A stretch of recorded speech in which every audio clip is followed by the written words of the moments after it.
नमस्कार साथियों। आज के वीडियो के माध्यम से हम लोग चर्चा करेंगे इकोनॉमिक्स से बनने वाले 100 से अधिक ऑब्जेक्टिव टाइप के प्रश्नों के बारे में, जो कि पिछले 2-3 वर्षों में पूछे गए हैं विभिन्न विश्वविद्यालयों में। आपकी परीक्षा में 2025 में ये क्वेश्चंस पूछे जाने की संभावना बहुत प्रबल मात्रा में है।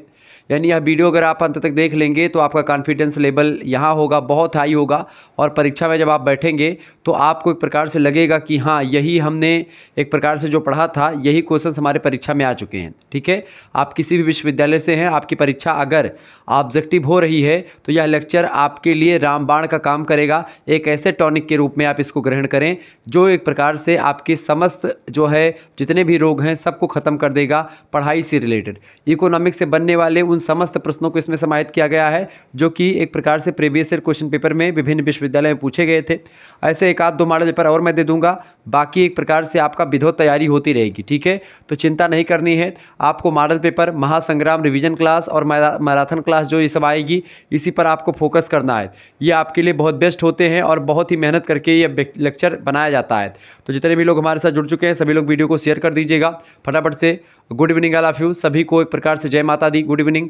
सभी लोग वीडियो को शेयर कर दीजिएगा, लाइक करते रहिएगा। सभी दोस्तों से निवेदन है कि वीडियो को लाइक और शेयर जरूर करें। ठीक है, चूँकि इसी प्रकार से इन्फॉर्मेटिव वीडियो मैं लगातार आपके लिए देता रहता हूँ। ठीक है, तो ऐसे ही एक प्रकार से आपको चीज़ों को समझना है और एक प्रकार से परखना है। क्लियर, मैं आपको बहुत ही बारीकी के साथ चीज़ों को बताऊँगा, तो बिल्कुल टेंशन ना लें आप और समझने का प्रयास करें। क्लियर, चले। तो इकोनॉमिक्स में आपको क्या पढ़ना है बीए थर्ड सेमेस्टर में? इकोनॉमिक्स बीए थर्ड सेमेस्टर में आपको क्या पढ़ना है भैया? इकोनॉमिक्स के बीए थर्ड सेमेस्टर में आपको पढ़ना है हिस्ट्री ऑफ इकोनॉमिक थॉट के बारे में। किसके बारे में पढ़ना भैया? हिस्ट्री ऑफ इकोनॉमिक थॉट के बारे में आपको जानना है बेसिकली। ओके, और हिस्ट्री ऑफ इकोनॉमिक थॉट को हिंदी में कहते हैं आर्थिक विचारों का इतिहास। अब आइए आर्थिक विचारों के इतिहास से बनने वाले मोस्ट इंपॉर्टेंट प्रश्नों को जानने का प्रयास करते हैं। ठीक है, चले। क्वेश्चन श्रृंखला आपकी स्क्रीन पर आ चुकी है ऑब्जेक्टिव टाइप की। ये सब क्वेश्चन बहुत ही महत्वपूर्ण है, तो आप ये सब प्रश्नों को एक प्रकार से बहुत ही बारीकी के साथ अध्ययन करने का प्रयास करेंगे। चले, पहला क्वेश्चन आपकी स्क्रीन पर आ चुका है। गांधी जी ने अर्थशास्त्र के संबंध को किसके साथ स्थापित किया? प्रश्न बड़ा ही ज़बरदस्त है। पहला क्वेश्चन आप देखेंगे, गांधी जी ने अर्थशास्त्र के संबंध को किसके साथ स्थापित किया? बताएं। नैतिकता के साथ, सॉरी भौतिकता के साथ, यानी जो है या नैतिकता के साथ, या राष्ट्रीयता के साथ, या मुद्रा के साथ। 2023 में क्वेश्चन पूछा गया, फटाफट से आप बताएंगे। गांधी जी ने अर्थशास्त्र के संबंध को किसके साथ स्थापित किया है? तो उन्होंने किसके साथ स्थापित किया है? नेशनलिटी के साथ, यानी कि एक प्रकार से राष्ट्रीयता के साथ। ऑप्शन नंबर इसका ए करेक्ट आंसर हो जाए, सॉरी सी करेक्ट आंसर हो जाएगा। नोट डाउन करते हुए चलेंगे, आगे देखेंगे।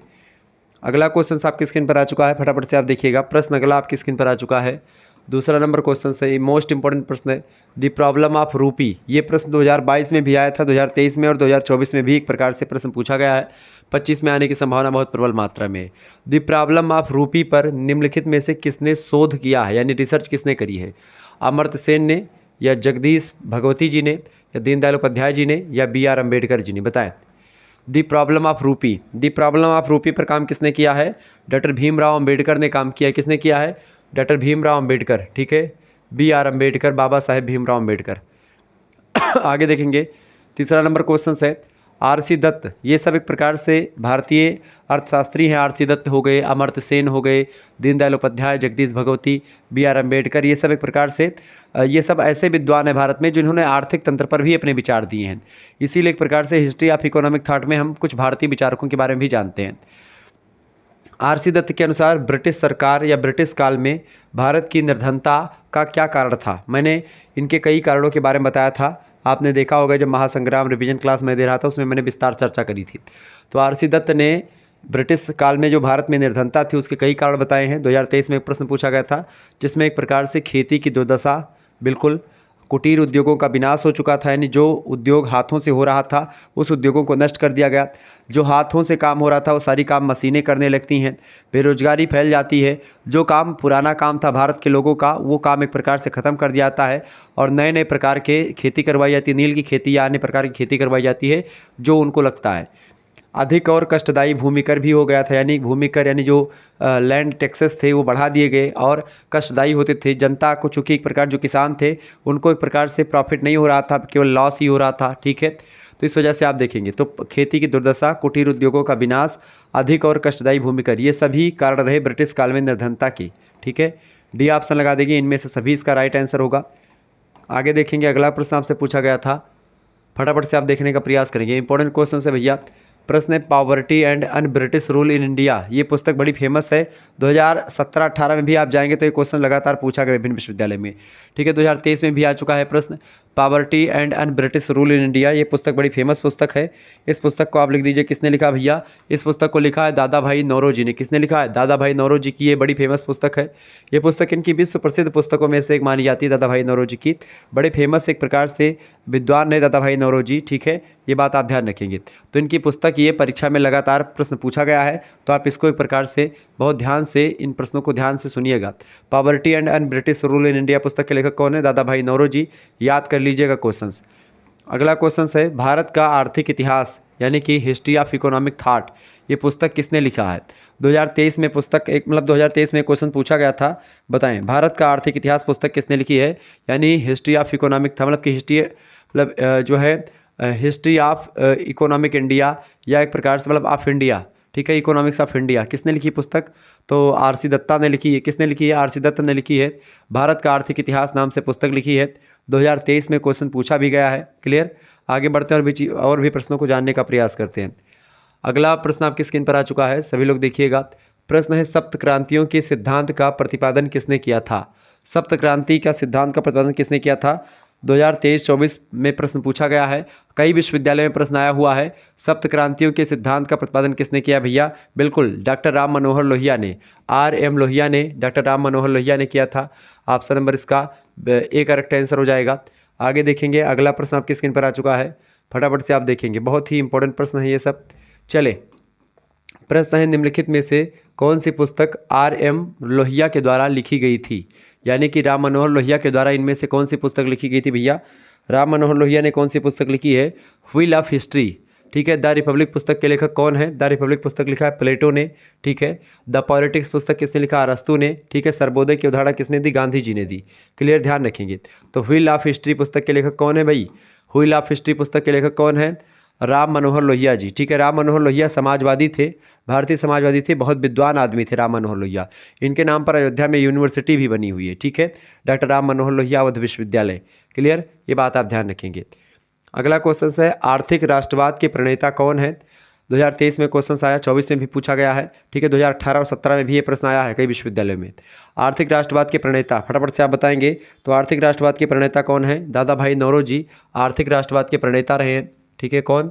दादा भाई नौरोजी। ऑप्शन नंबर इसका डी करेक्ट आंसर हो जाएगा, दादा भाई नौरोजी। कांग्रेस के द्वितीय अध्यक्ष भी रहे हैं ये। अगला प्रश्न आपकी स्क्रीन पर आ चुका है। प्रश्न है, सत्य, अहिंसा, श्रम की प्रतिष्ठा एवं सरलता, चार मूल्य सिद्धांत किसके हैं? बताएं, फटाफट से आप बताने का प्रयास करेंगे। सत्य, अहिंसा, श्रम की प्रतिष्ठा एवं सरलता, चार मूल्य सिद्धांत किसके हैं? तो गांधी जी के आर्थिक चिंतन के चार सिद्धांत हैं। कौन कौन से? सत्य की बात करते गांधी जी, अहिंसा की बात करते हैं, श्रम की प्रतिष्ठा को स्थापित करने का काम करते हैं, और सरलता से हर एक चीज़ को एक प्रकार से जो है अपने जीवन में आत्मसात करने की बात करते हैं। तो गांधी बड़े विद्वान आदमी थे, ऐसा कोई इसमें कोई दो राय नहीं है, और बहुत ही विद्वता इनके अंदर विद्यमान थी। आगे देखेंगे, अगला क्वेश्चन आ चुका है। भारत के वयोवृद्ध पुरुष का नाम दिया गया है। भारत के वयोवृद्ध पुरुष का नाम किसको दिया गया है? भारत के वयोवृद्ध किसको कहते हैं? दादा भाई नौरोजी। क्यों? एक प्रकार से भारत को वयोवृद्ध, भारत का वयोवृद्ध के नाम से जानते हैं किसको? दादा भाई नौरोजी को। ये बात आप ध्यान रखेंगे। कौटिल्य की पुस्तक का क्या नाम है? अर्थशास्त्र। ये भी प्रश्न खूब पूछा गया है। क्लियर, तो ये सब चीज़ें ध्यान रखेंगे। एक बात यहीं पर मैं आपको और क्लियर कर देना चाहता हूँ। अगर मान लेते हैं इसकी आपको नोट डाउन नहीं करना है, इसको आपको PDF प्राप्त करना है, या आपको कोर्स लेना है इकोनॉमिक्स का ही नहीं बल्कि किसी भी सब्जेक्ट का आपको अगर कोर्स लेना है, BA 3rd सेमेस्टर में आप हैं, तो आपको SMS करना है 91 61 93 60 62। ये मेरा व्हाट्सअप नंबर है। ठीक है, इसी पर आपको SMS कर देना है। क्या करना है? SMS अपना नाम, ठीक है, आपका नाम, आपकी यूनिवर्सिटी, आप किस यूनिवर्सिटी की किस कॉलेज, मतलब कि यूनिवर्सिटी का नाम, कॉलेज वालेज मत लिखिएगा, किस यूनिवर्सिटी से संबंधित आपका कॉलेज है वो यूनिवर्सिटी लिख दीजिएगा। इसके अलावा आपके कौन कौन से सब्जेक्ट हैं, आप सब्जेक्ट भी लिख दीजिएगा। ठीक है, और ये सब चीज़ें, सारे सब्जेक्ट की तैयारी, आपकी सभी सब्जेक्ट की तैयारी जो है वो एक प्रकार से हो जाएगी। आपको एक प्रकार से व्हाट्सएप ग्रुप से जोड़ दिया जाएगा। ठीक है, आपको व्हाट्सएप ग्रुप से जोड़ दिया जाएगा, ये बात आप ध्यान रखेंगे। अब व्हाट्सएप ग्रुप बन चुका है, बहुत सारे बच्चे जुड़ चुके हैं, जिनमें व्हाट्सएप ग्रुप में क्या मिलेगा आपको, सभी सब्जेक्ट की आपको PDF मिलेगी, ऑब्जेक्टिव की भी, लिखित की भी, साथ ही साथ आपकी लाइव क्लास भी वहाँ पर आपको मिलेगी। इसके अलावा वीडियो लेक्चर्स भी जो भी क्लास हो चुकी है उनकी वीडियो लेक्चर्स की प्लेलिस्ट आपको मिल जाएगी। बाकी जो भी क्लास होगी उसकी लिंक भी मिलती रहेगी आपको। 9161 93 60 62 ये मेरा व्हाट्सअप नंबर, इसी पर आपको SMS करना है। मात्र और मात्र 100 रुपीज़ में ही आपको सारी व्यवस्था कर दी जाएगी। 100 रुपये में आपके लिए एक प्रकार से PDF की व्यवस्था कर दी गई। अब ये PDF आपको जो पढ़ा रहा हूँ ये PDF आपको मिल जाएगी। इससे क्या होगा, ऑब्जेक्टिव परीक्षाओं की तैयारी एक प्रकार से आपकी विधिवत हो जाएगी। क्योंकि ऑब्जेक्टिव परीक्षाओं के लिए अगर मैं आपको एक चीज़ बताऊँ तो एक प्रकार से नियम क्या कहता है, जैसे लिखित परीक्षाओं में आपके नंबर तो कम आएंगे, लेकिन ऑब्जेक्टिव परीक्षाओं में आप नंबर चाहो तो बहुत ज़्यादा पा सकते हो, चाहो तो फेल भी हो सकते हो बहुत जल्दी। ठीक है, लिखित परीक्षाओं में बहुत कम बच्चे फेल होते हैं, ऑब्जेक्टिव में बहुत बच्चे फेल होते हैं। लेकिन ऑब्जेक्टिव परीक्षाओं में आप टॉप भी करते हैं, बहुत ज़्यादा नंबर भी लाते हैं। कैसे? क्योंकि जब आप कोर्स ले लेंगे तो इसमें क्या होगा, जो क्वेश्चंस मैं पिछले 2-3 वर्षों के ढूंढ करके आपके लिए लाऊंगा, वो सब क्वेश्चंस आप पहले वीडियो में देखेंगे, उसके बाद में फिर उसकी जो PDF होगी वो आपके पास जाएगी। उस PDF को फिर एक प्रकार से आप हल करने का प्रयास करेंगे घर पे वीडियो को देखने के बाद में। और जब उसको हल करेंगे तो 2 बार आपका हो जाएगा। एक तो वीडियो आपने देखा तो जो क्वेश्चंस आ रहे होंगे वो आप टिक करेंगे, और जो नहीं आ रहे होंगे वो एक प्रकार से आप ढूंढ नहीं पाओगे वहाँ पर, चूँकि उनको आप गोला काला करोगे। फिर उसको देखने के लिए आपको मेहनत करना पड़ेगा, वीडियो फिर से देखना पड़ेगा। इसीलिए मैं आंसर किसी का दूंगा नहीं, ये बात ध्यान रखेंगे।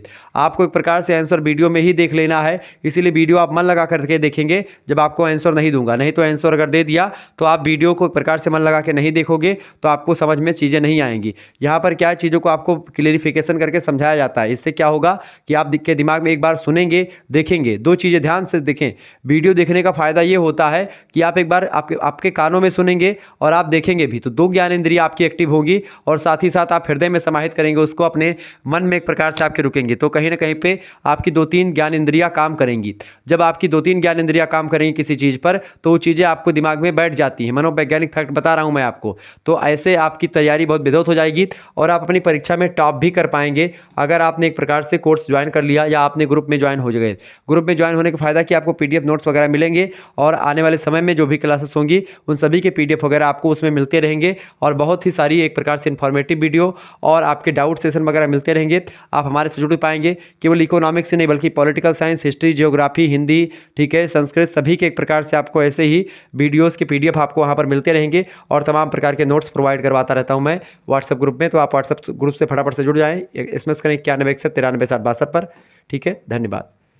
चले आगे देखेंगे। अगला क्वेश्चन आपकी स्क्रीन पर आ चुका, फटाफट से आप देखने का प्रयास करेंगे। अब इसका मतलब यहाँ पर ये लिखा नहीं आगे कि ये प्रश्न नहीं आया है, तो इसका मतलब है कि ये प्रश्न आया ही नहीं है। ये प्रश्न पूछा गया है, ठीक है, ये बात ध्यान रखें, लेकिन कितना एक प्रकार से आपको ध्यान दिलवाया जाए कहाँ कहाँ पर पूछा गया है, ठीक है। लेकिन फिर भी ऐसे प्रश्न ये सब हैं जिनको एक प्रकार से मैंने ढूंढ करके आपके समक्ष लाया हूँ। ये इंपॉर्टेंट क्वेश्चन है, ये बात ध्यान रखेंगे।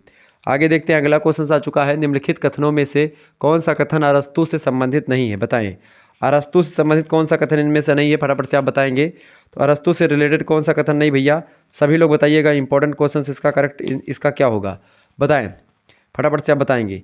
देखिए अरस्तु ने क्या, देखिए ऐसा व्यक्ति जो समाज में नहीं रह सकता या जिसके लिए समाज में रहना आवश्यक नहीं है क्योंकि वह स्वयमेव पर्याप्त है, वह या तो पशु है या फिर देवता है। अरस्तु का ये कथन है बिल्कुल, यानी कि बिना समाज के व्यक्ति नहीं रह सकता। अगर बिना समाज के व्यक्ति रहता है या तो फिर वो पशु है या फिर वो कोई देवता, तभी रह पाता है, बाकी दैट इज इम्पॉसिबल, संभव नहीं है। ठीक है, पहली बात बिल्कुल अरस्तु की कथन है, अरस्तु ने कहा था। दूसरा, राज्य व्यक्ति से पहले है, क्या अरस्तु ने कहा था? बिल्कुल कहा था, राज्य व्यक्ति से पहले अरस्तु का कथन है, तो ये भी ठीक है। ज्ञान ही वास्तविक मत होता है, ज्ञान ही वास्तविक मत होता है, ये अरस्तु से संबंधित कथन नहीं है। ठीक है, प्लेटो का साम्यवाद आध्यात्मिक बीमारियों का भौतिक इलाज प्रस्तुत करता है, बिल्कुल अरस्तु का कथन ये भी है। यानी अरस्तु ये इस बात पर भी फोकस करते हैं, इस पर भी और इस पर भी, यानी सी वाला इसका करेक्ट आंसर हो जाएगा।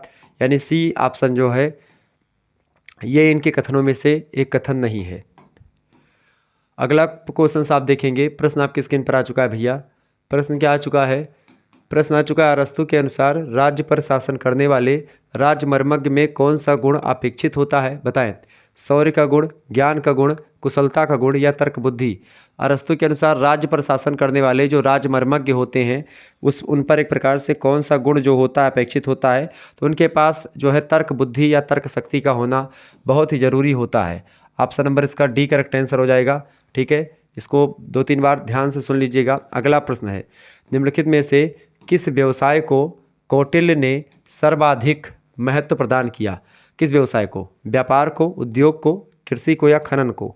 बताएं, 2023 में क्वेश्चन आया हुआ है। किस व्यवसाय को कौटिल्य ने सर्वाधिक महत्व प्रदान किया है? तो कौटिल्य ने सर्वाधिक महत्व प्रदान किया किसको भैया? एग्रीकल्चर को, कृषि को। किसको? एग्रीकल्चर यानी कृषि को। ऑप्शन नंबर इसका बी करेक्ट आंसर हो जाएगा, ध्यान रखेंगे। चले आगे देखेंगे, अगला क्वेश्चन आ चुका है, फटाफट से आप देखिएगा। प्लेटो ने स्थापित किया क्या? एथेंस विश्वविद्यालय, द एकेडमी, लोकतंत्र या फिर कोलिसियम? प्लेटो ने इनमें से क्या स्थापित किया? तो प्लेटो ने द एकेडमी स्थापित करी। क्या स्थापित करी? अकादमी का निर्माण किया। ऑप्शन नंबर इसका बा करेक्ट आंसर होगा। अगला क्वेश्चन है, अरस्तु के अनुसार निम्न में से समुदाय का उच्चतम स्वरूप क्या होता है? समुदाय का उच्चतम स्वरूप जो है अरस्तु के अनुसार राज्य होता है। समुदाय से जो ऊपर का स्वरूप होता है उसी को राज्य कहते हैं। ऑप्शन नंबर इसका डी करेक्ट आंसर होगा। 2023 में क्वेश्चन पूछा गया है कई विश्वविद्यालय में। अगला प्रश्न आप देखेंगे, प्लेटो का वास्तविक नाम है? तो प्लेटो का वास्तविक नाम क्या है? फटाफट से आप बताएंगे। तो अरिस्तोक्लीज इनका वास्तविक नाम है। इसका ए ऑप्शन करेक्ट आंसर हो जाएगा। ठीक है, क्या नाम है? अरिस्तोक्लीज एक प्रकार से इनका वास्तविक नाम है प्लेटो का। 2023 में क्वेश्चन पूछा गया। अगला प्रश्न, प्लेटो के द्वारा लिखित प्रमुख ग्रंथ का नाम है? प्लेटो के द्वारा लिखित प्रमुख ग्रंथ कौन सा है भैया? प्लेटो के द्वारा लिखित प्रमुख ग्रंथ जो है वो है द रिपब्लिक। द रिपब्लिक पुस्तक किसने लिखी है? प्लेटो ने लिखी है। ठीक है, द प्रिंस पुस्तक किसने लिखी है? मैकियावेली ने लिखी। किसने लिखी है? इस पुस्तक के लेखक कौन है भैया? मैकियावेली, जो कि प्रकार से अपने युग का शिशु भी कहा जाता है मैकियावेली को। तो मैकियावेली ने कौन सी पुस्तक लिखी? द प्रिंस पुस्तक लिखी। द पॉलिटिक्स पुस्तक के लेखक कौन है? अरस्तु हैं। कौन है? अरस्तु। अरस्तु कौन है? पॉलिटिकल साइंस के जनक भी हैं, ध्यान रखेंगे इस बात को। द रिपब्लिक पुस्तक कौन लिखता है? प्लेटो लिखता है, जो कि अरस्तु के कौन है? शिष्य हैं, सॉरी अरस्तु के गुरु हैं प्लेटो। ठीक है, प्लेटो का शिष्य कौन है? अरस्तु है। अरस्तु का शिष्य कौन है? सिकंदर। ठीक है, ध्यान रखेंगे, सिकंदर महान वही, हाँ। और प्लेटो के गुरु कौन है? सुकरात है, यानी सुकरटीज। तो सुकरात, ये एक प्रकार से सुकरात के शिष्य कौन है? प्लेटो। प्लेटो के शिष्य अरस्तु, अरस्तु के शिष्य सिकंदर। ठीक है, यानी सबसे बड़े कौन होंगे इसमें? सुकरात, फिर उससे नीचे प्लेटो, फिर उससे नीचे अरस्तु, फिर उससे नीचे सिकंदर। क्लियर, आगे बढ़ते हैं।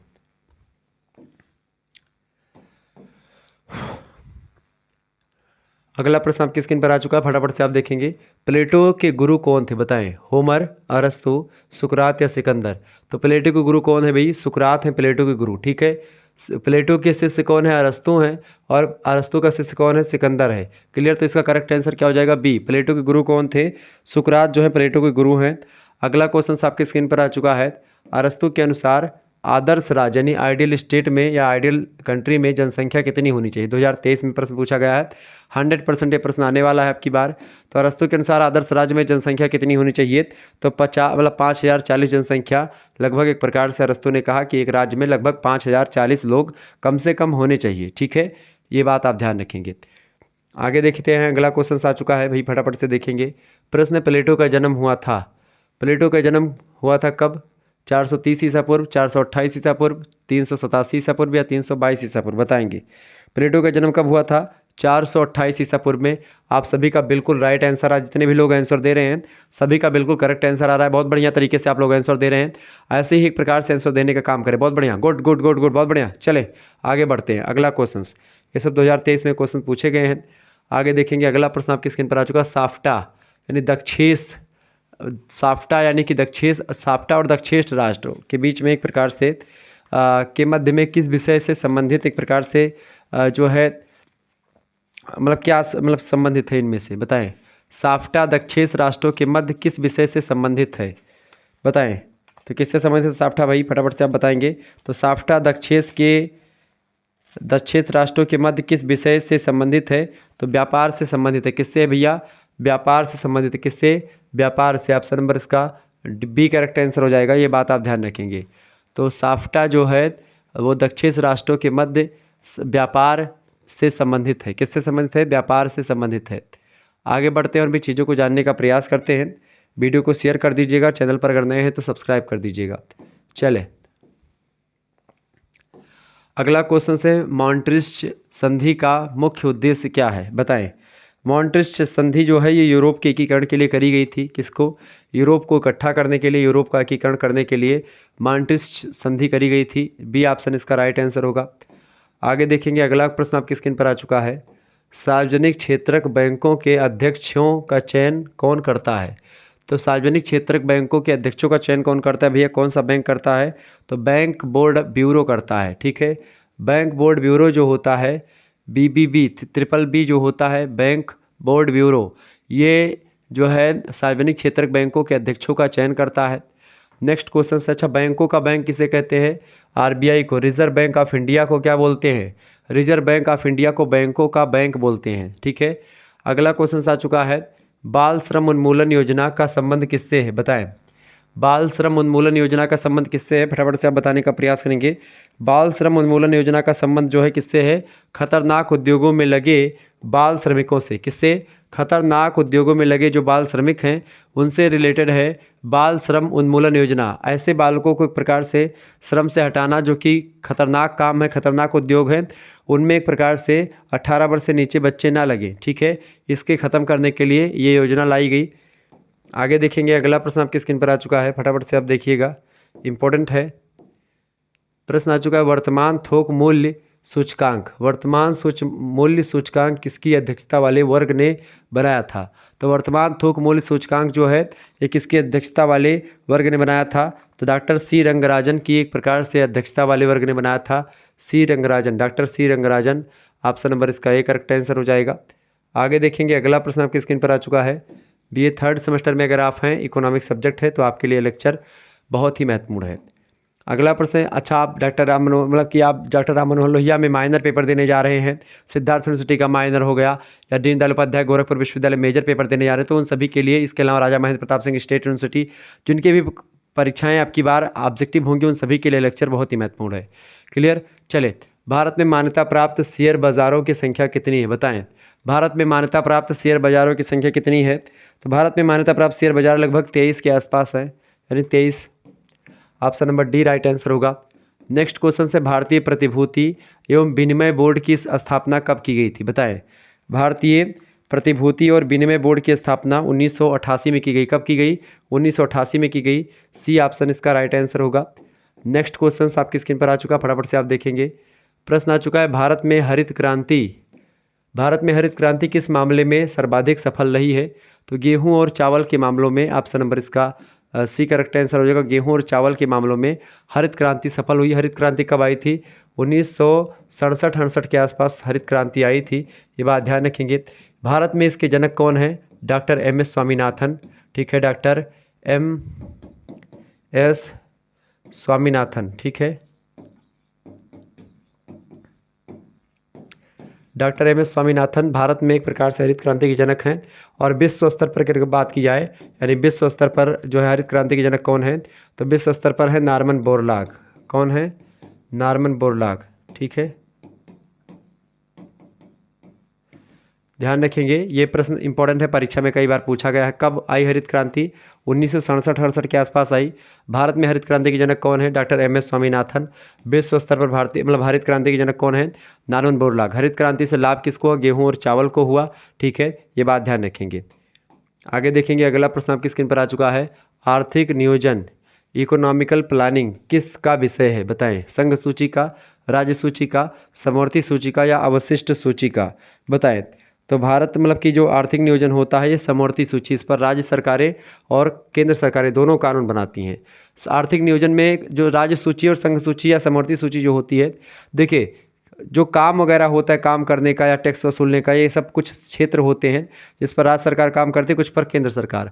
तो ऐसे क्षेत्र या ऐसे जो है चीज़ें जिस पर संघ सरकार यानी केंद्र सरकार काम करती है, संघ सूची में विषय वो शामिल होते हैं। जिन विषयों पर एक प्रकार से काम करती, कुछ विषयों इसमें शामिल है कुछ विषय जिस पर राज्य सरकार काम करती है, राज्य सरकार राज्य सूची में शामिल विषयों पर काम कौन करेगा? राज्य सरकार करेगी। और केंद्र सरकार मतलब केंद्र सूची में या समवर्ती मतलब कि संघ सूची में शामिल विषयों पर जो है नियम कायदे कौन बनाएगा? संघ सूची मतलब कि सरकारें बनाएंगी, यानी इसकी केंद्र सरकार बनाएगी। लेकिन जब कुछ ऐसे भी विषय हैं जिस पर दोनों सरकारें कानून बनाती हैं, जैसे कि शिक्षा हो गया या आर्थिक नियोजन हो गया, अभी मैंने बताया समवर्ती सूची का विषय है, तो समवर्ती सूची पर केंद्र सरकार और राज्य सरकार दोनों कानून बनाते हैं। लेकिन किसी एक ही विषय पर जब केंद्र सरकार और राज्य सरकार दोनों ने कानून बनाया है तो मान्य किसका होगा? केंद्र सरकार का मान्य होगा, राज्य सरकार का मान्य नहीं होगा। ठीक है, या मान लेते राज्य सरकार ने बहुत पहले कानून किसी पर बनाया है और केंद्र सरकार को लगता है कि इस पर हमको फिर से कानून बनाना चाहिए, तो केंद्र सरकार कानून बनाएगी तो वो एक प्रकार से वो कानून एक प्रकार से केंद्र सरकार का मान्य होगा, राज्य सरकार वाला नेगलेक्ट हो जाएगा या वहीं पर ख़त्म हो जाएगा। ठीक है, ध्यान रखेंगे इन चीज़ों को। आगे बढ़ते हैं और भी चीज़ों को जानने का प्रयास करते हैं। अगला प्रश्न आ चुका है, वाणिज्यवादी समर्थक थे किसके? वाणिज्यवाद और प्रकृतिवाद। वाणिज्यवादी जो थे वो एक प्रकार से व्यापार को एक प्रकार से बहुत ज़्यादा महत्व देते थे, वो अनुकूल व्यापार के समर्थन थे।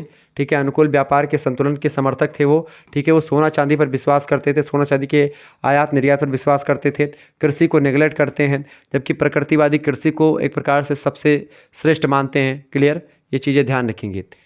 आगे बढ़ते हैं अगले प्रश्न की ओर। अगला प्रश्न आपकी स्क्रीन पर आ चुका है, फटाफट से आप देखने का प्रयास करेंगे, वीडियो को शेयर करते रहिएगा और लाइक ज़रूर कर दीजिएगा भाई। बहुत ही मेहनत से एक प्रकार से आपके लिए वीडियो में लाता हूं, तो प्लीज़ मेहनत को समझें और वीडियो को शेयर जरूर करें। प्रश्न है, अंतर्राष्ट्रीय व्यापार का डेविड रिकार्डो का सिद्धांत क्या मानता है? बताएं, फटाफट से आप बताने का प्रयास करेंगे।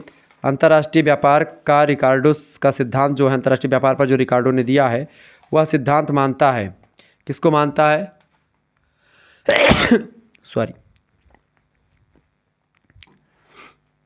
अंतर्राष्ट्रीय व्यापार का सिद्धांत मतलब अंतर्राष्ट्रीय व्यापार का रिकार्डो का सिद्धांत मानता है यातायात लागत शून्य है, बिल्कुल मानता है यातायात लागत शून्य होता है, व्यापार प्रतिबंध नहीं है इसके में, और उत्पत्ति समता नियम, बिल्कुल उत्पत्ति समता नियम, व्यापार प्रतिबंध नहीं है, यातायात लागत शून्य है, ये सभी सिद्धांत मानता है डेविड रिकार्डो का अंतर्राष्ट्रीय व्यापार का सिद्धांत। ऑप्शन नंबर इसका डी लगा देंगे ऊपर, तो सभी इसका राइट आंसर होगा। कौन सा? डी ऑप्शन इसका राइट आंसर हो जाएगा, ये बात ध्यान रखेंगे। आगे देखेंगे, अगला प्रश्न आपके स्क्रीन पर आ चुका है, फटाफट से आप देखने का प्रयास करेंगे। प्रश्न है, यदि पूंजी की सीमांत उत्पादकता ब्याज की दर से ज़्यादा हो जाती है या ज़्यादा है तो निवेश संबंधी निर्णय होगा। फटाफट से आप बताएंगे। तो यदि पूंजी की सीमांत उत्पादकता ब्याज की दर से ज़्यादा हो तो निवेश संबंधी निर्णय जो होगा वो हमेशा लाभकारी होगा। कैसा होगा?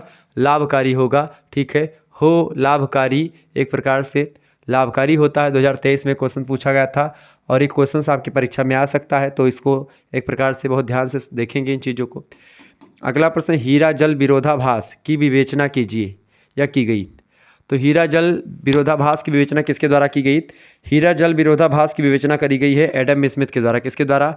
एडम स्मिथ के द्वारा। एडम स्मिथ कौन है? अर्थशास्त्र के जनक हैं। कौन है ये? अर्थशास्त्र के जनक हैं एडम स्मिथ, ध्यान रखेंगे। ओके, आगे देखेंगे, अगला प्रश्न आपकी स्क्रीन पर आ चुका है। ये सब क्वेश्चन पूछे गए हैं प्रीवियस ईयर में। चले, प्रश्न है, माल्थस के अनुसार खाद्य आपूर्ति बढ़ते हैं। बताएं, माल्थस के अनुसार खाद्य आपूर्ति बढ़ते हैं, किस क्रम में बढ़ते हैं? खाद्य की आपूर्ति गुणोत्तर क्रम में बढ़ते हैं, यानी उत्पादक वस्तुएं हैं वो कैसी बढ़ती हैं? खाद्य की जो चीज़ें हैं या खाद्य पदार्थ जो होते हैं ये गुणोत्तर श्रेणी में बढ़ते हैं, और जो जनसंख्या है वो अंकगणितीय क्रम में बढ़ती है, यानी कि समानांतर श्रेणी में। जैसे कि मान लेते हैं आज एक व्यक्ति पैदा होगा, कल 2 पैदा होगा, परसों 4 हो जाएंगे। ठीक है, फिर उसके बाद में कैसे बढ़ेंगे? खाद्य आपूर्ति बढ़ते हैं गुणोत्तर क्रम में। ठीक है,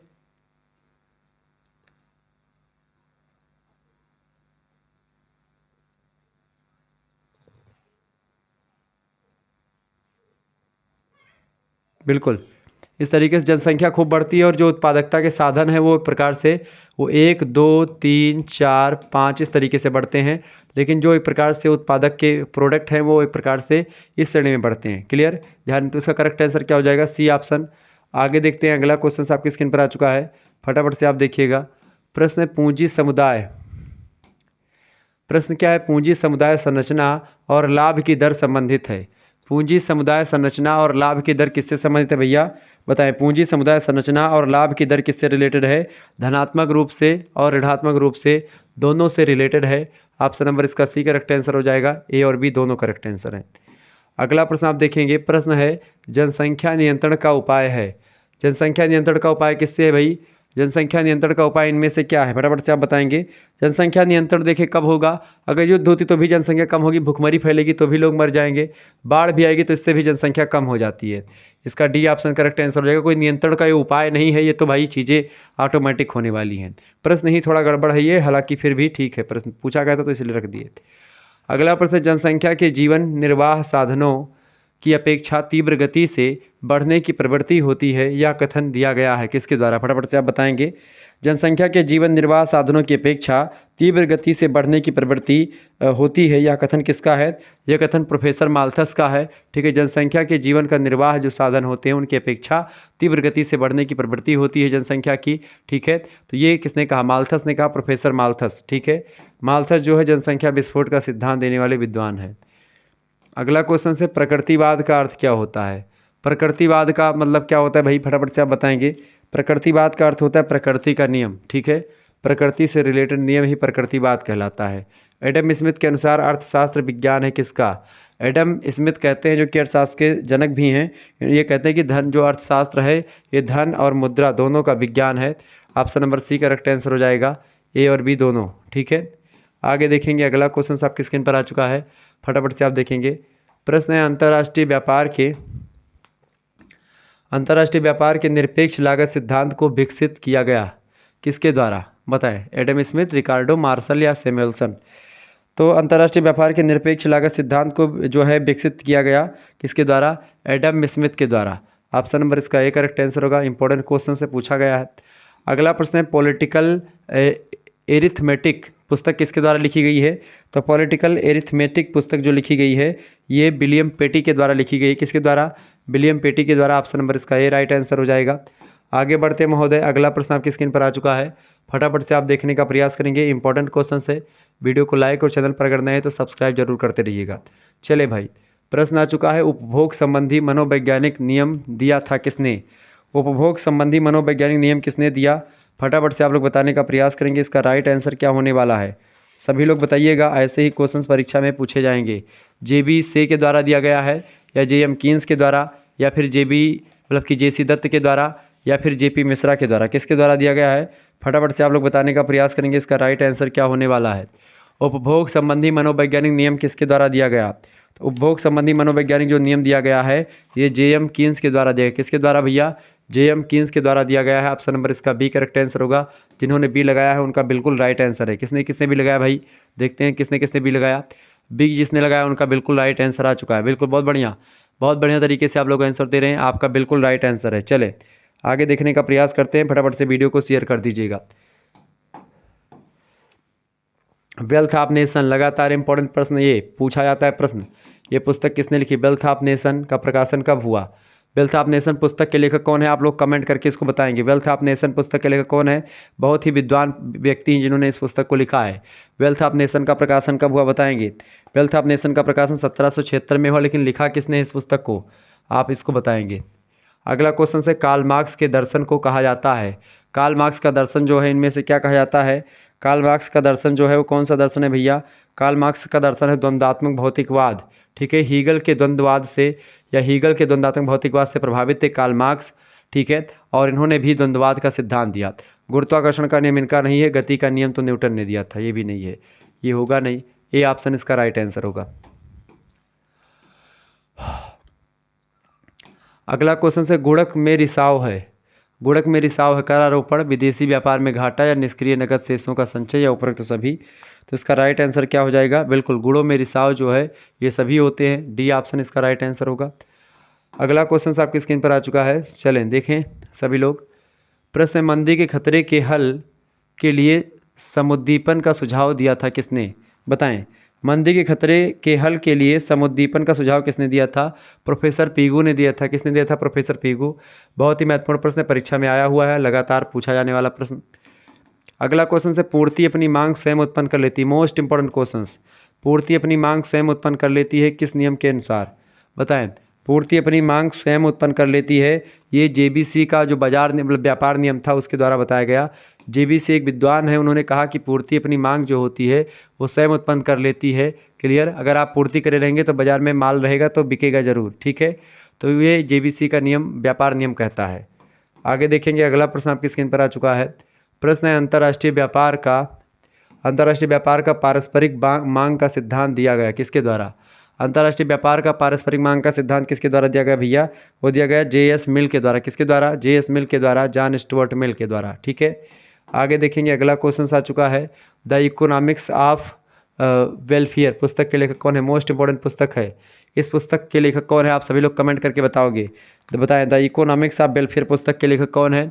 1920 में इस पुस्तक का प्रकाशन हुआ। लेखक कौन है? आप कमेंट करके बताएंगे सभी लोग। ठीक है, चले, आप इस क्वेश्चन को ढूंढेंगे तो आपके 2-3 क्वेश्चन और तैयार हो जाएंगे, इसीलिए मैं कह रहा हूँ। ठीक है, अगला क्वेश्चन से, डब्ल्यू इकोनॉमिकी पुस्तक के लेखक कौन है? बताएं, डब्ल्यू इकोनॉमिकी पुस्तक के लेखक कौन है? 2023 में प्रश्न पूछा गया है। तो डब्ल्यू इकोनॉमिकी पुस्तक को लिखा है F. केने महोदय ने। ठीक है, ऑप्शन नंबर इसका ये करेक्ट आंसर हो जाएगा। आगे बढ़ते और भी चीज़ों को जानने का प्रयास करते हैं। फटाफट से वीडियो को लाइक कर दीजिएगा। चैनल पर अगर नए आए हैं तो सब्सक्राइब जरूर कर दीजिएगा। ऐसे ही इन्फॉर्मेटिव वीडियो आपके लिए मैं लगातार लाता रहता हूँ। चले, प्रश्न है, वस्तु के मूल्य निर्धारण में तुष्टि गुण को महत्व प्रदान करने वाले अर्थशास्त्री कौन है? बताइएगा, सभी लोग बताएंगे इसका राइट आंसर क्या हो जाएगा। बताएंगे भाई, इंपॉर्टेंट क्वेश्चंस क्या होगा इसका। चले,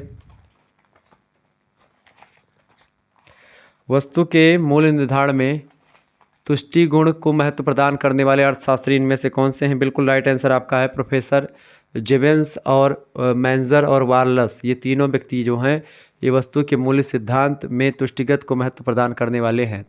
अब यहाँ पर अर्थशास्त्री हैं लिखा हुआ है, तो वैसे ही आपके दिमाग में चलना चाहिए एक से अधिक होंगे। ठीक है, हैं लिखा हुआ है ना, यानी प्लूरल नाउन की बात कर रहा है।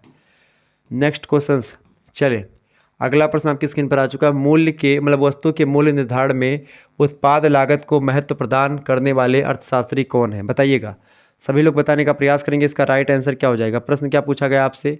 प्रश्न पूछा गया, वस्तु के मूल्य निर्धारण में उत्पादन लागत को महत्व प्रदान करने वाले अर्थशास्त्री कौन है? बताए, प्रोफेसर एडम स्मिथ या फिर रिकार्डो या माल्थस और मिल या फिर ये सभी। तो इसका करेक्ट आंसर क्या हो जाएगा? बिल्कुल राइट आंसर है, वस्तु के मूल्य निर्धारण में उत्पादन लागत को महत्व प्रदान करने वाले अर्थशास्त्रियों में यहाँ पर है दिया गया, यानी एक से अधिक होंगे। बिल्कुल राइट आंसर आपका क्या हो जाएगा? डी ऑप्शन है सभी। डेविड रिकार्डो, माल्थस, मिल, प्रोफेसर एडम स्मिथ, इन सभी लोगों ने एक प्रकार से ये सिद्धांत दिया है, मूल वस्तु के मूल्य निर्धारण में उत्पादन लागत को महत्व प्रदान किया है। ठीक है, ये बात आप ध्यान रखेंगे। आगे बढ़ते और भी प्रश्नों को जानने का प्रयास करते हैं। फटाफट से एक बार वीडियो को लाइक कर दीजिएगा। चैनल पर अगर नए हैं तो सब्सक्राइब जरूर कर दीजिएगा।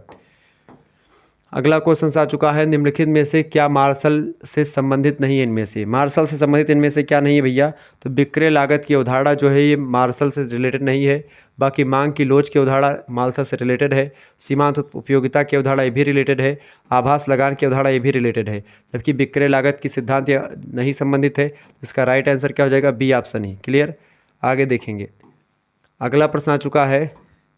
प्रश्न है, आभास लगान की संकल्पना की विधि मतलब विवेचना किसके द्वारा किया? विवेचना किसके द्वारा किया गया? बताएं, आभास लगान की संकल्पना की विवेचना किसके द्वारा की गई? बताएं, बिल्कुल प्रोफेसर मार्शल के द्वारा की गई। ऑप्शन नंबर इसका एक करेक्ट आंसर हो जाएगा। इंपॉर्टेंट क्वेश्चन से जब पूछे गए क्वेश्चन से। अगला प्रश्न आपकी स्क्रीन पर आ चुका है, ब्याज का ऋण दे कोष सिद्धांत कहलाता है। ब्याज का ऋण दे कोष सिद्धांत क्या कहलाता है? ब्याज का नव प्रतिष्ठित सिद्धांत कहलाता है। ऑप्शन नंबर इसका एक करेक्ट आंसर हो जाएगा। अगला क्वेश्चन आ चुका है भैया, मांग की लोच की विशेषता मतलब विश्लेषण में कुल व्यय विधि की विवेचना की गई। मांग की लोच के विश्लेषण में कुल व्यय की विवेचना किसके द्वारा की गई? प्रोफेसर मार्शल के द्वारा की गई। इंपॉर्टेंट क्वेश्चन से याद कर लेंगे।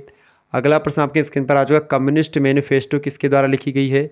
तो कम्युनिस्ट मैनिफेस्टो की पुस्तक मतलब इसके लेखक कौन है? ये लेख है एक, इसका प्रकाशन हुआ 1848 में। कार्ल मार्क्स और एंजल्स, कार्ल मार्क्स और एक प्रकार से एंजल्स नाम के दो, एक प्रकार से एंजल्स ये विद्वान है दोनों। ठीक है, और एंजल्स ये एक प्रकार से मित्र भी थे, दोनों लोग आपस में बड़े घनिष्ठ मित्र थे। 1838 में कम्युनिस्ट मैनिफेस्टो प्रकाशित हुआ। अगला प्रश्न आपकी स्क्रीन पर आ चुका है, प्रोफेसर मार्शल के द्वारा लिखी गई प्रिंसिपल्स ऑफ इकोनॉमिक्स पुस्तक किस सन में प्रकाशित हुई? तो प्रिंसिपल्स ऑफ इकोनॉमिक्स पुस्तक के लेखक कौन है? प्रोफेसर मार्शल हैं। 1890 ईस्वी में इस पुस्तक का प्रकाशन हुआ। परीक्षा में पूछा जा सकता है प्रश्न, ध्यान रखेंगे। इंपॉर्टेंट क्वेश्चन से परीक्षा में कई बार आया हुआ। ठीक है, चलें आगे देखते हैं। अगला क्वेश्चन आपकी स्क्रीन पर आ चुका है, फटाफट से आप देखने का प्रयास करेंगे। चले, क्वेश्चन आपकी स्क्रीन पर क्या आ चुका भैया? प्रश्न आ चुका है, फिशर के लेन देन वेग मॉडल में निम्नांकित या निम्नलिखित में से कौन सी एक धारणा नहीं है, बताएं। तो फिशर के लेन देन वेग मॉडल में आप देखेंगे कि आपको धन के संचालन का वेग स्थिर मिलेगा, लेन देन की मात्रा स्थिर मिलेगी, पूर्ण रोजगार की बात भी करी इन्होंने, यानी ये तीनों बिल्कुल ठीक है। पी को एक सक्रिय कारक मानना इन्होंने नहीं माना, तो इसका राइट आंसर क्या हो जाएगा, ऑप्शन नंबर डी। यही एक प्रकार से इनका जो है एक धारणा नहीं है, बाकी तीनों हैं। अगला क्वेश्चन आ चुका है, प्रश्न नगद शेष समीकरण m बराबर KPy द्वारा किसके द्वारा दिया गया। तो नगद शेष समीकरण जो है, जो एक प्रकार से m बराबर KPy है, इसको दिया है प्रोफेसर मार्शल ने। ऑप्शन नंबर इसका डी करेक्ट आंसर होगा। नेक्स्ट क्वेश्चन से मुद्रा के मात्रा सिद्धांत को पुनः प्रतिपादित किया गया। मुद्रा के मात्रा सिद्धांत को पुनः प्रतिपादित किया गया, बताएं किसके द्वारा, मिल्टन फ्रीडमैन के द्वारा। किसके द्वारा, मिल्टन फ्रीडमैन के द्वारा प्रतिपादित किया गया। नेक्स्ट क्वेश्चन आ चुका है,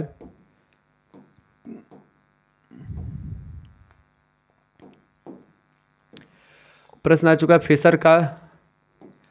फिशर का विनिमय समीकरण मुद्रा को मुद्रा मानता है। फिशर का विनिमय समीकरण मुद्रा को मुद्रा मानता है, कैसे बताएं। फिशर का विनिमय समीकरण मुद्रा को मुद्रा मानता है, विनिमय का एक माध्यम, ठीक है, विनिमय का एक माध्यम इसका करेक्ट आंसर होगा। अगला क्वेश्चन आ चुका है, रॉबर्टसन का विनिमय समीकरण धन को मानता है क्या। धन को क्या मानता है, मूल्य का एक भंडार मानता है धन को। ऑप्शन नंबर इसका बी करेक्ट आंसर होगा। अगला प्रश्न आपकी स्क्रीन पर आ चुका है, प्रश्न बड़ा ही ज़बरदस्त है। प्रश्न, समय की इकाई अवधि के दौरान मुद्रा की इकाई द्वारा हाथ आदान प्रदान करने की संख्या जाना जाता है किसके नाम से। धन के संचलन वेग के नाम से इसको जानते हैं। ये ऑप्शन में दिया है, करेक्ट आंसर हो जाएगा। आगे देखेंगे, अगला क्वेश्चन आ चुका है, भारत में सिक्के 4 स्थानों पर ढाले जाते हैं, इनमें से कौन सा स्थान एक है। इनमें से 4 स्थानों पर भारत में सिक्के ढाले जाते हैं, ठीक है, उनमें से एक है हैदराबाद। क्लियर, सी ऑप्शन इसका राइट आंसर होगा। लगान का परंपरागत सिद्धांत कहलाता है। लगान का परंपरागत सिद्धांत जो है वो रिकार्डियन सिद्धांत के नाम से जानते हैं इसको। किस सिद्धांत के नाम से भैया, रिकार्डियन सिद्धांत के नाम से जानते हैं, रिकार्डियन सिद्धांत, ठीक है, रिकार्डियन सिद्धांत। लगान का परंपरागत सिद्धांत क्या कहलाता है, रिकार्डियन सिद्धांत के नाम से जाना जाता है। ये बात आप ध्यान रखेंगे। एक बार सभी दोस्त वीडियो को शेयर कर दीजिएगा और लाइक कर दीजिएगा, सभी दोस्तों से लाइक भी करवा दीजिएगा। क्लियर, चलें आगे देखते हैं। अगला क्वेश्चन आपकी स्क्रीन पर आ चुका है, फटाफट से आप देखने का प्रयास करेंगे। बहुत ही महत्वपूर्ण क्वेश्चन आपकी स्क्रीन पर आ चुका है भाई, चलें।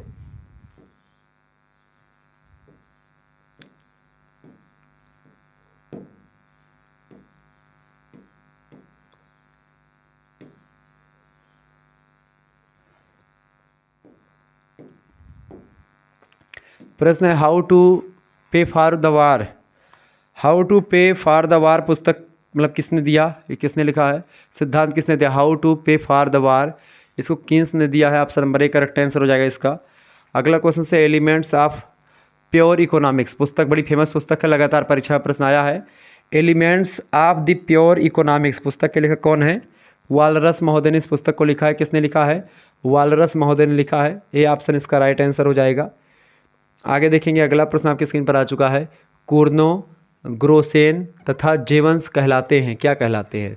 तो कुर्नो, ग्रोसेन और जेवंस जो हैं ये सब सीमांतवादी विचारक के रूप में प्रसिद्ध हैं। कौन से विचारक हैं, सीमांतवादी विचारक हैं।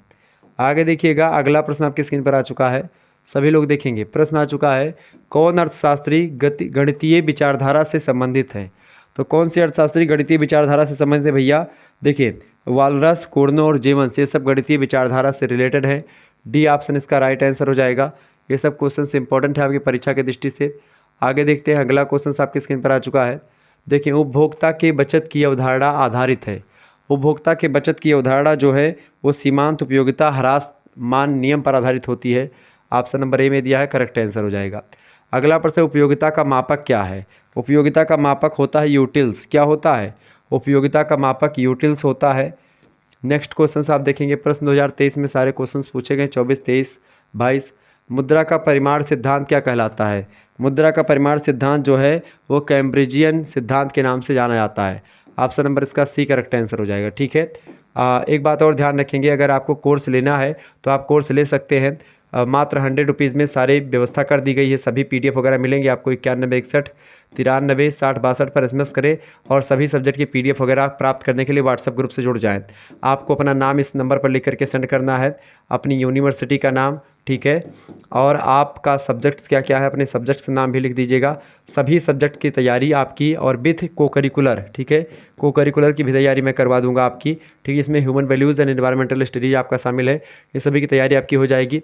इसके अलावा आपका अगर ऑब्जेक्टिव पेपर हो रहा तो आप सभी लोग तैयारी करने के लिए ग्रुप से जुड़ सकते हैं। जैसे DDU वाले बच्चे हैं, जो है DDU वाले बच्चे हैं, ठीक है, और मतलब लिखित वालों की तैयारी भी मैं करवा, लिखित वालों ऑब्जेक्टिव दोनों की, राम मनोहर लोहिया, वीर बहादुर सिंह पूर्वांचल, सिद्धार्थ यूनिवर्सिटी कपिलवस्तु, राजा महेंद्र प्रताप सिंह स्टेट यूनिवर्सिटी, ठीक है। इसके अलावा महात्मा गांधी काशी विद्यापीठ, और ऐसे ही आप देखेंगे डॉक्टर भीमराव अम्बेडकर यूनिवर्सिटी, ठीक है, और ऐसे और तमाम प्रकार के विश्वविद्यालय आपके, जैसे CCSU हो गया, ठीक है, और इसके अलावा वीर बहादुर सिंह पूर्वांचल विश्वविद्यालय हो गया, कानपुर छत्रपति साहू जी महाराज यूनिवर्सिटी हो गई, ऐसे और कई विश्वविद्यालय हैं। और इसके अलावा महाराजा सुहेलदेव स्टेट यूनिवर्सिटी आजमगढ़, ठीक है, प्रोफेसर रज्जू भैया स्टेट यूनिवर्सिटी, ऐसे और कई विश्वविद्यालय आपके हैं जिनकी परीक्षा मतलब जननायक चंद्रशेखर बलिया विश्वविद्यालय, ठीक है, और राजा महेंद्र प्रताप सिंह स्टेट, महाराजा सुहेलदेव, ठीक है, इन सभी की परीक्षा, शाकुंभरी यूनिवर्सिटी, इन सभी की तैयारी आपको हमारे चैनल पर मिल जाएगी। तुरंत SMS करें, ठीक है, इस पर, और सभी सब्जेक्ट की आपकी तैयारी हो जाएगी, ठीक है। मात्र और मात्र कितने रुपए में, 100 रुपीज़ में ही सारी व्यवस्था कर दी गई है। तो आप फटाफट से SMS करके कोर्स ज्वाइन कर लें। क्लियर? चले